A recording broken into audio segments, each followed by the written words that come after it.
নমস্কার বন্ধুরা, কেমন আছেন সবাই? এই এক্সাইটমেন্টটা দেখে বোঝাই যাচ্ছে আমি কোথায় যাবো তার জন্য। কারণ মামার বাড়ি যখনই যাওয়ার কথা হোক না, আমার উত্তেজনা পুরো তুঙ্গে থাকে।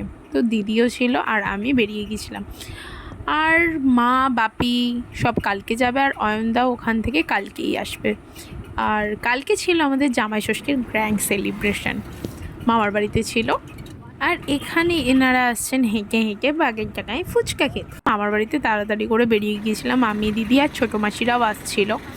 আর আমার মুখটা দেখতে পাচ্ছ আগের থেকে অনেকটাই ফ্রেশ হয়েছে। যারা আমাকে আগে দেখেছো তারা তো জানো আমার মুখে কতটা দাগ ব্রণ ছিল। কীভাবে পরিষ্কার হলো অবশ্যই জানতে কমেন্ট করে জানিও। আর আমরা যেতে যেতে প্রায় সন্ধে হয়ে গিয়েছিল। আমার মতো এখনও কে কে মামার বাড়ি যাওয়ার এতটা উত্তেজনা দেখাও বা এতটা ভালোবাসো অবশ্যই কমেন্ট করে জানিও। আমাকে তো যে কোনো টাইমে যাওয়ার কথা বললে আমি তো নাচতে নাচতে চলে যাই। তো আমরা তারপরে টোটো করে যাচ্ছিলাম, অতটা আর হাঁটা সম্ভব ছিল না। সৌরা আনতে এসেছিলো না, সৌরা কিছু তেলে ভাজা কিনতে এসেছিলো, তো ওর সাথে দেখা হয়ে যেতে একসাথে গেলাম। তো যেতেই ঠান্ডা ঠান্ডা লস্যি এখন আমরা খাবো।